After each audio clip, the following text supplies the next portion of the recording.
All right, everyone should have their rubric completed in front of them. Friendly reminder, we are going to talk about what the homework is, but I want to make sure everyone is clear on what the homework is. The homework for tonight is your last night of writing. You have argumentative number 7, quantitative number 6, and scenario number 5. Those are your 3 essays. First period got all of argument 7 done and more than pretty much all of scenario number 5. So if we move quickly, we can get this done. All right, here we go. So argumentative number 8, let me remind you what the prompt is. Okay. Develop an argument that explores whether longer presidential campaign seasons are helpful or harmful to the American democracy.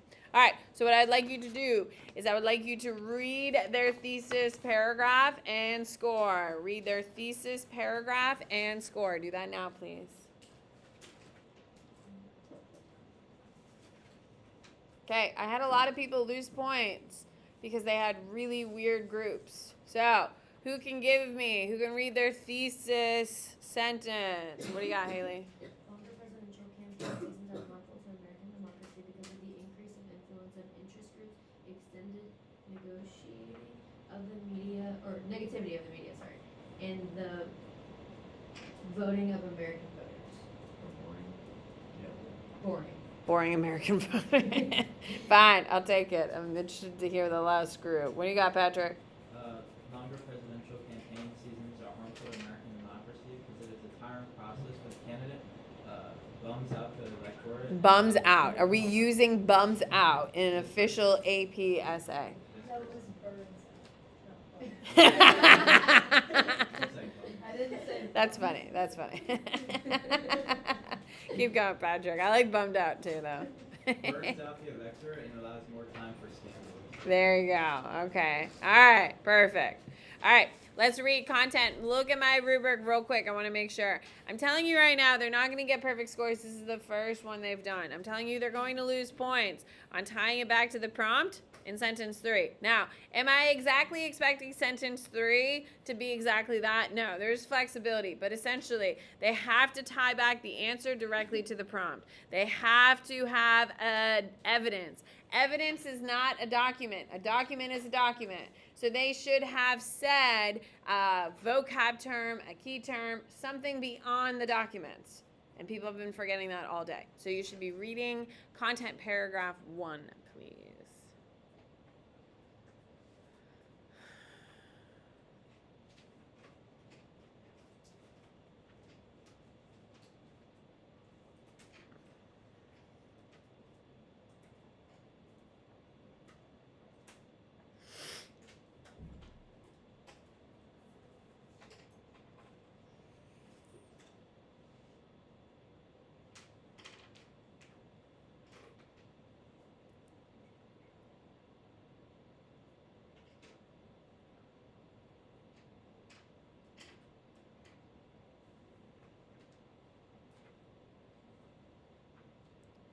Okay, you should be just about done with content paragraph 1. Anyone have a really good one? Anyone, even if it's not perfect, let me hear a good one. I'll sit here and wait. We can waste time. I'm a high school history teacher. I'm comfortable with the awkward. All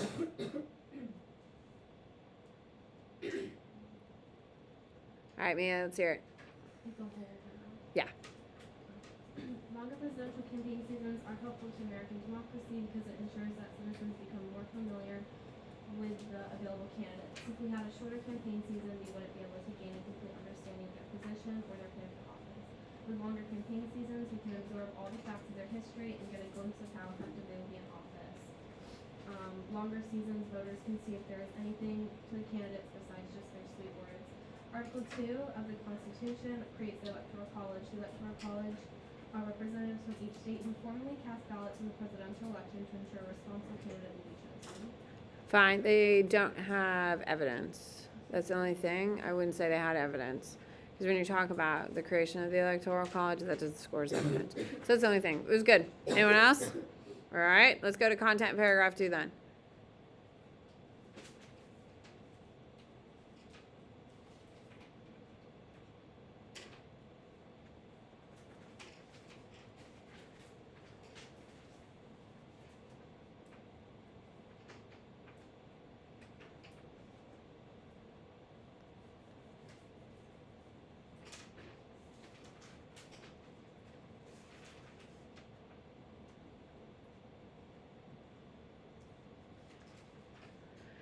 Keep in mind, we're looking for evidence. They probably don't have it with the overwhelmingness of writing their first one. It probably just got overlooked. It's not a bad thing, but there shouldn't be perfect essays out there. I doubt that there are. With kindness.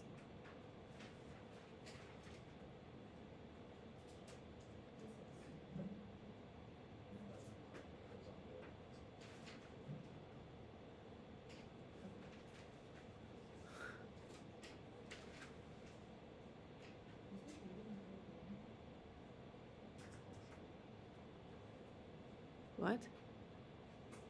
His plan does not look like it looks fancy, and I agree.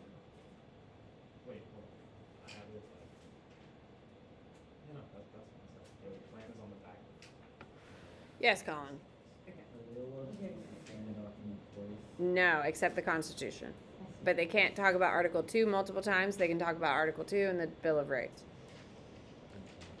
You cannot use the same document over and over again. You have to use different documents. The only document that you can refer to multiple times is the Constitution, because you don't talk about the Constitution in one big component, you talk about it in aspects. So if you're going to talk about Article 2 in paragraph 1, you cannot talk about Article 2 in paragraph 2. Okay, anyone here have a good one for our content paragraph 2? Bronson.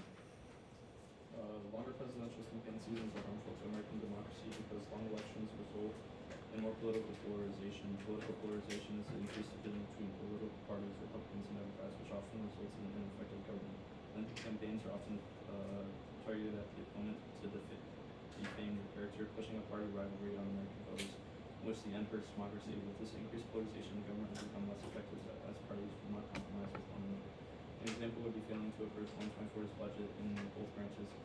Hamilton wrote in Federalist 70 that a single executive must be a unifier for all people for democracy to be successful. However, in recent years, people have not united in the executive because of the polarization created by the defaming lengthy presidential elections. Whose is it? Yeah. That's a damn good answer. No, that was beautiful. It was beautiful. Don't quote the document, though. Just say, because you quoted federal. Yeah, just say Federalist 70 talks about unifying. That the job of it is to unify. Just walk away, because you just don't have that much time. Because you get one big chunk of time to write all of your essays. So like, I want to make sure that you have all the time that you need. So don't quote. It's just like an AP World. Don't quote the documents. They know the documents better than you do. But it was beautiful. You can give her a perfect with polarization. Oh, my heart. So proud. All right, let's go to 3. So proud, Mia.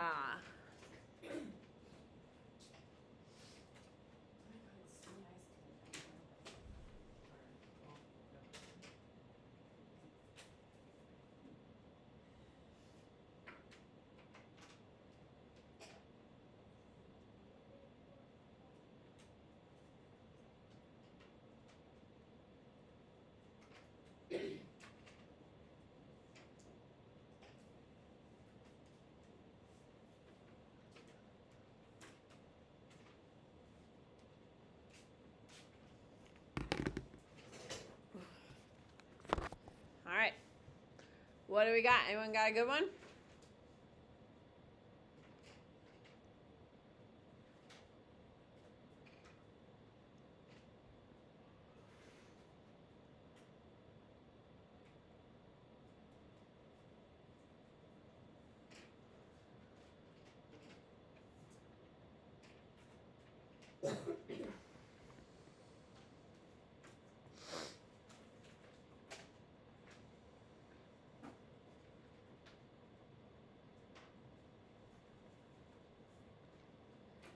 Anyone have a good one? All right, Tatum, let's hear it. Long presidential campaign seasons are helpful to American democracy because they portray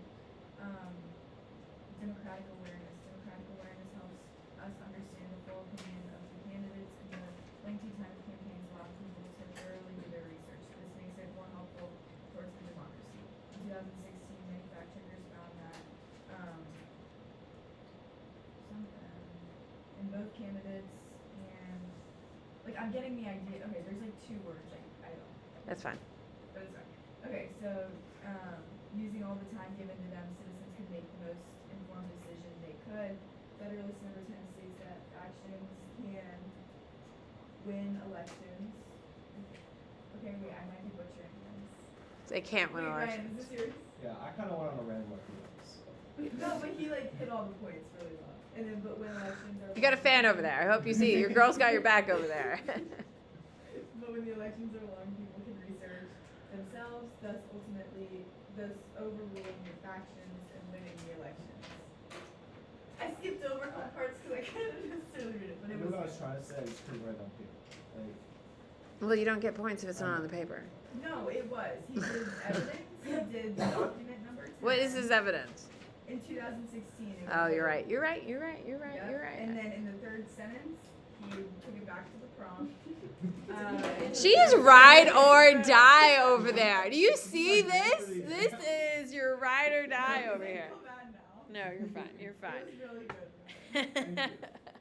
He doesn't need anything from me. You've got a ride or die in the corner. All right, here we go. The very last sentence, restate the prompt and present the argument. So if you are for or against, and then write one last attempt to convince the reader. It should be one sentence, two at the absolute max. But it's just like, I really wanted you to remember, I was not English. I wanted you to remember that you're trying to persuade people. That is the biggest thing. All right, so read their final blurb. All right, anyone have a good blurb? Ryan, is it Tatum's? I hope you're a ride or die for Tatum. I hope you're an absolute ride or die. It's great. A longer campaign season allows candidates to connect with the citizens of the country while showing their energy and beliefs from the nation. I put it in blue and I can't really read it. This is something helpful. This is a helpful strategy for the candidate and the people. This blue is very intense. And why did you write so hard? I don't know. It's not bad. It's very good. I heard that. It was 6 out of 6. It's only on a 2. No, I'm saying like on the it's 6 out of 6. Thank you, Ryan. All right, anyone else got a blurb? Anyone else got a good one? Let's hear it, Haley. The United States government should enforce a shorter campaign season to allow for the victory of the best fit candidates chosen by a representative population of American voters. Sounds good. All right, here we go. Total it up for the day. Write 2 positives, 1 piece of constructive criticism. Look around the room. It may be on the desk behind you or the abandoned desk near you. Look for a stapler. Bronson, Ellie, you got 2 right next to you. Staple it and pass. Oh, there it is. No, someone abandoned it there. Staple and pass it to someone else, please. Patrick. Haley, we're writing 2 positives, 1 piece of constructive. Did you already do it? Ellie, you've already done your 2 positives, 1 piece of constructive criticism?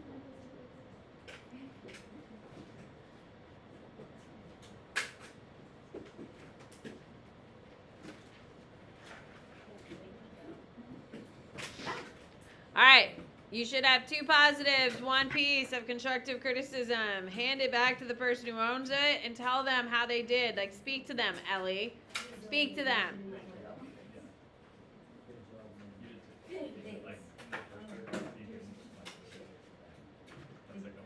Thank you. Anyone else need a stapler? Yeah, I ran out of time. I think like in the future we should just go back and forth and bring across like gaslighting.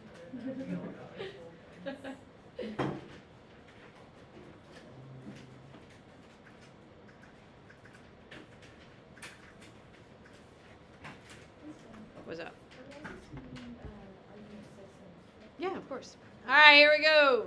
Good chat, guys. Way to really get after it and really give them their feedback. All right, you are going to pass Mia your graded rubric, please. Mia is collecting your graded rubric.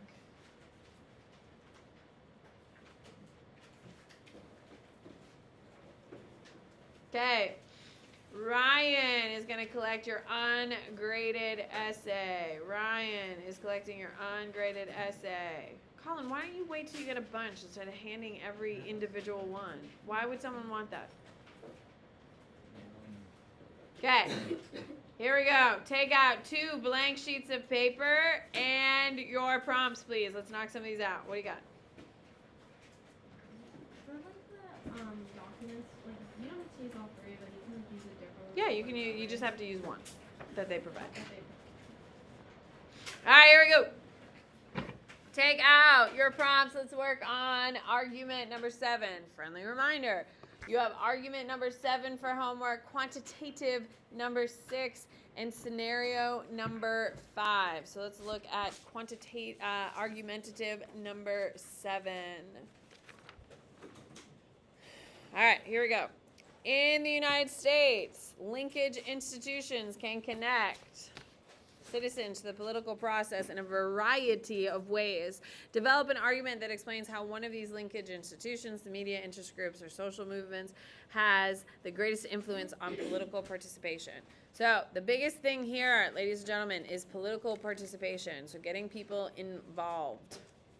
Okay? So use at least one piece. So we have to make a decision right now. Which one of these linkage institutions, the media, interest groups, or social movements has the greatest influence on political participation?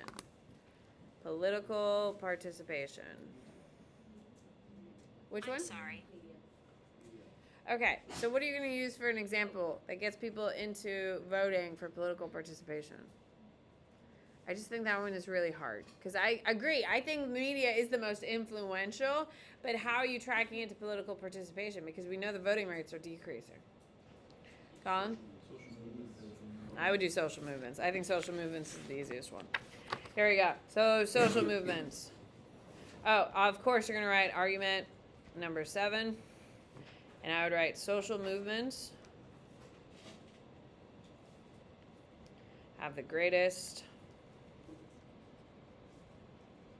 influence on political participation. Perfect. We already pretty much wrote our first sentence. Okay, now we need to come up with 3 examples of social movement. So what is an example of a social movement that we can use in this piece? What do you got, Colin? Of course, Black Lives Matter, absolutely. What is Black Lives Matter? It's a black rights protest. What are they protesting? It's not black rights. What are they actually protesting? Equality. No. Patrick. Humane treatment of them by cops. Yeah, police brutality. That's what it's protesting. It's police brutality. Okay, so what are some, when we talk about brutality, police brutality, what are they actually arguing? What is something that I taught you in this class that we can make an argument for? Like evidence. What are some outside evidence that we can use to cite that when they argue for police brutality, what can we use? Mia? Absolutely. The 14th Amendment, equal protection. Okay, there you go. Excellent. Okay, so we already have some outside evidence. How wonderful. All right. What is another social movement that we can do? Tatum?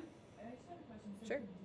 didn't we go over the letter from Birmingham Jail? Yeah, of course. It is. So right now, what I'm doing and modeling for you is I'm coming up with the 3 social movements that we're going to cite and evidence.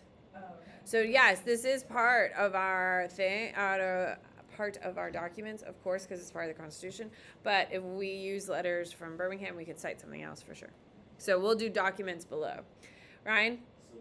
Civil rights movement, absolutely. Civil rights, and what is something that I taught you specifically in that room that we can cite? Like what is maybe a major act of some sort that we could cite as evidence? Colin? What? No. Mia? Civil Rights Act of 1965.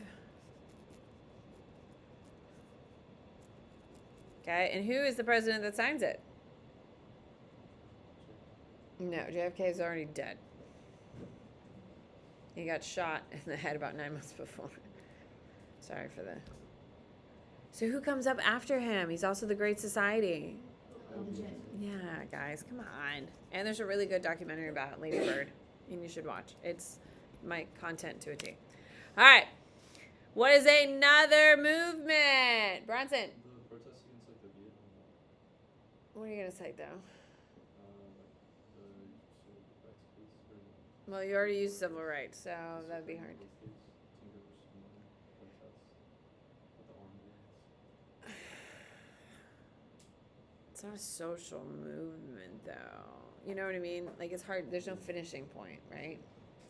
There's an easier one. You're not wrong, Bronson. It's just not an easy one to defend. What do you got? Yeah, it's women's suffrage. You see how that one's easier to defend? That's the only reason. You're not wrong. All right. So what can we use as evidence to prove? What is it? What's the candidate? Seneca Falls. Ooh, okay. Look at us. Seneca Falls. Okay, you could have easily just said the 19th Amendment. Okay, and who's the president behind it? He's the president during World War One. That's two people. Woodrow Wilson. Oh God, guys. You do need to know your history. Like, there's some like basic ones. Yeah? Okay. All right, documents. Docs. Here we go. So let's look at the prompt again. For 7, they give you the First Amendment of the Constitution. Does that kind of work for anything we need? I wouldn't say so. I mean, ooh, actually, there's a good argument. The letters from Birmingham already came up with Tatum. Letters from Birmingham. What do you want to tie it to? Tatum. I would say civil rights, don't you think? Yeah. Civil rights. What is Letters from Birmingham about? What is the big thing that ties it nicely with the civil rights and LBJ? What's the big argument he's making in the case? Mia? The silent majority of like white people really to take a stand. Silent majority of whites need to engage in this moral conflict. Perfect. Got it. Okay. What is another document that we can use? We need one for Black Lives Matter, police brutality, or women's suffrage, Seneca Falls, 19th Amendment. What do you got, Ryan? Well, I was gonna say 19th for suffrage. The what? 19th for suffrage. We're using that as evidence. I think we can do, what is that, another document that we can kind of pull that motivates our ladies to get out there? Declaration. Absolutely. Declaration of Independence is a great answer. Declaration of Independence. Keep in mind, in Seneca Falls, what do they issue? Declaration of Sentiments, which is modeled after the Declaration of Independence. Okay, Declaration of Independence. Why is this a good document for the women's suffrage movement? Why? What does it do in the document? It's all about what? Natural rights, maybe?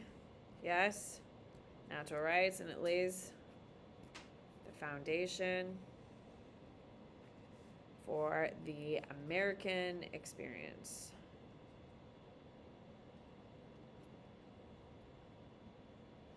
That women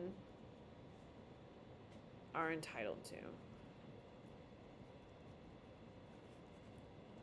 Okay, and then we need one for Black Lives Matter.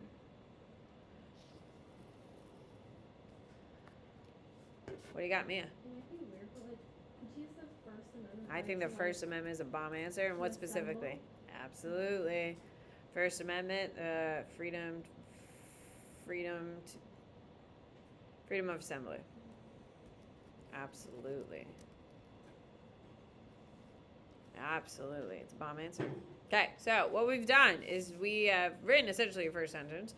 We've come up with your 3 groups that you're going to list. And then for all of your paragraphs, this is something you're going to include with all of the evidence. Well done! Not too bad. So it should be pretty easy to string together. Here we go. Let's go to scenario 5. Let's go to scenario 5.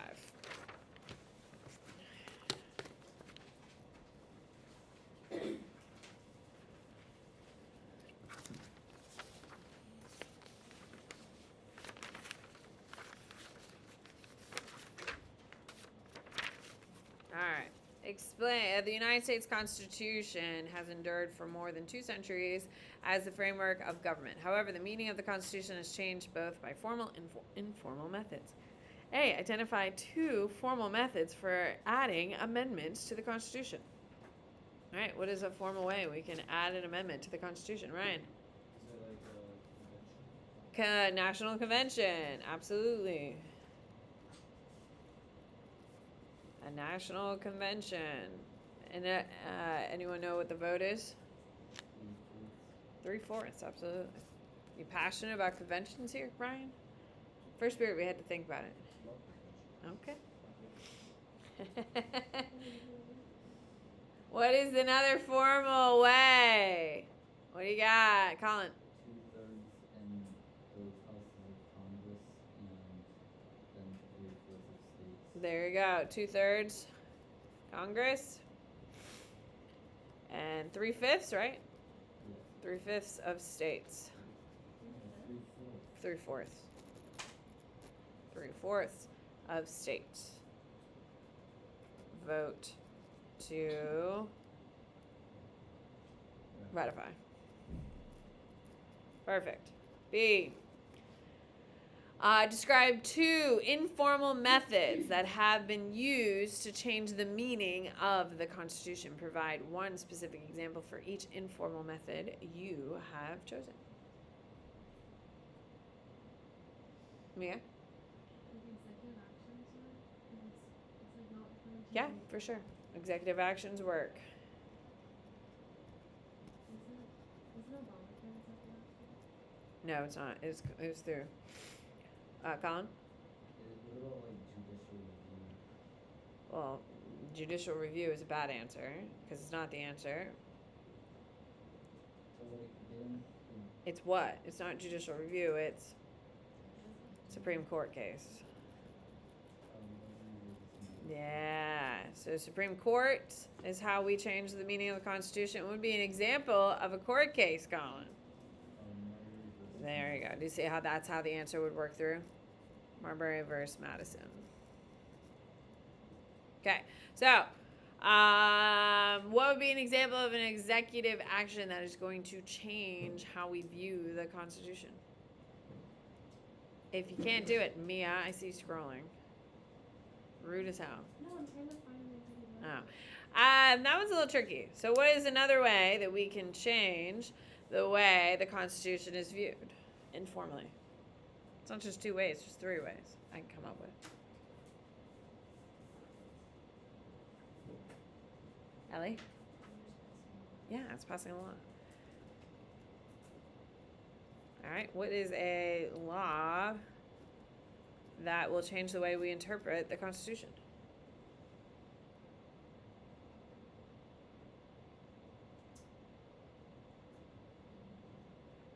Ooh, I got a good one. What's a big law that changes how America exists? Anyone help her out, Colin? I feel like do ones like where they limit free speech. No, that sounds terrible. That would be more of a Supreme Court case, not a law that goes through Congress. Oh no, we're on such a roll. What is the law that changes the way the government functions? Like a law. Why don't you open your notebook and start scrolling through? It's not as hard as you think. Week 13 has a bunch of them, people.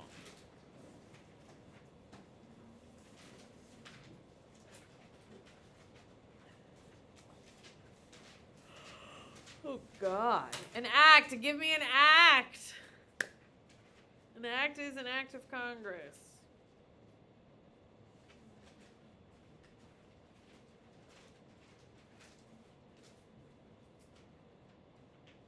Oh, no.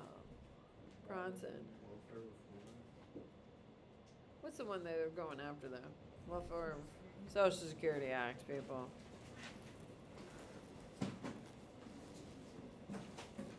Oh gosh, guys, why does Social Security Act change the way we see the Constitution? Because now we can start doing government mandated tax requirements, right? The health welfare projects. That's why. Whew. C. Explain why informal methods are used more often than formal methods. Oh, God. Okay. Why are informal methods used much more frequently than formal methods? Ryan. Because they're easier to pass and ratify old methods. Well, there's no passing, there's no ratifying here. It's easier. But your words matter. That's why I'm letting you know. It's easier. Fine. But why?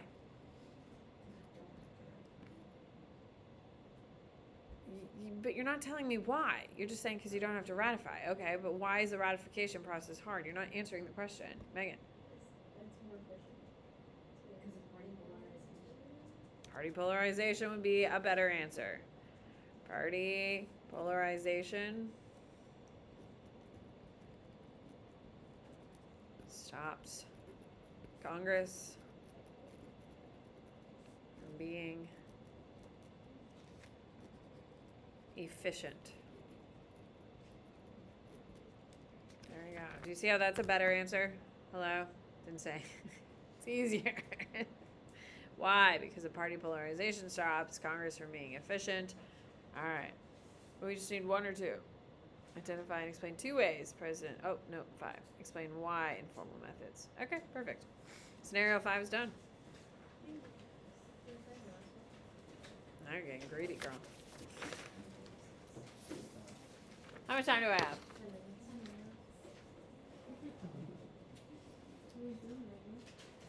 What happens with these sophomores? They are sweet. They do work hard. All right. You know what? You're going to do it on your own, but I'll give you the rest of class. You don't want me doing your quantitative. I got to look at the answer. Yeah. I'm fine with you communally doing it. There's 10 minutes left. Can you just advise, please? I don't want to help Did you you. not say you